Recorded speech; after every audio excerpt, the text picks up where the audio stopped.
Thank you so much, Quickshot. Fantastic upset win here for Evil Geniuses against T1. And Danny, thank you so much for joining me after this game.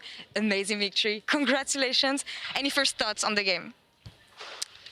Well, it seems like team fight comps are kind of in the meta right now. Yeah. I feel like every victory we've seen versus like these early game comps, the team fight comp always manages to push through and win in the later stages. So I think knowing that we had that in mind, we were able to pick champions that do well in the team fight. So. All right. Well, in that sense, can you talk to me about Jinx? Because we don't see the champion so much in the tournament so far. You were the only player, actually, to pull off that champion in the group stage. But let's not talk about that. You had the victory here with the Jinx today. Do you think it's a champion that's going to rise in the pick priority? And can you talk me through picking the champion today? Yeah, for sure. Jinx as a champion right now is pretty volatile. I think she can be very feast or famine depending on what the enemy does. If you let her scale, she's a complete monster in the late game.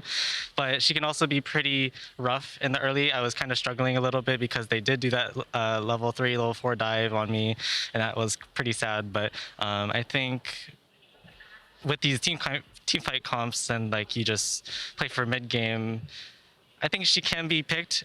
We picked it specifically because we wanted a carry that could deal a lot of damage and with high range to compete with Zoe and like just their short range comp in general. So I think that's the main reason why. You had some responsibilities though, picking Jinx here and being responsible for the late game damages. How did you feel being such a huge part of the team fight's damage?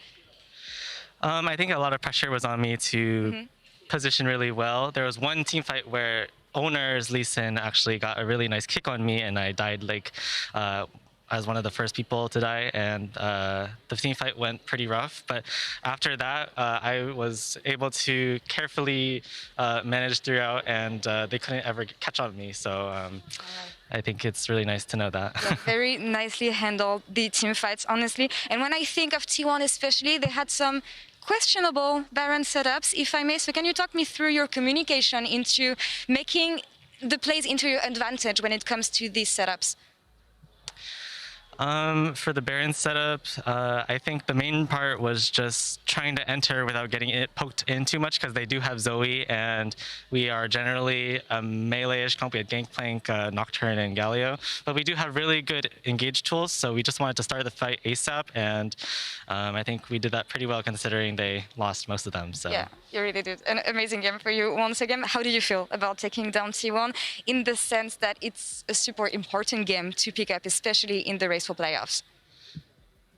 I'm pretty speechless right now because I really thought that T1 were going to be the undefeated kings of MSI, but they've been dipping downs in MSI so far, and I feel like that kind of gave us some motivation to just play how we like to play, given our champions, and just win, I guess. Confidence boost. That's what I want to hear. Danny, thank you so much for the interview.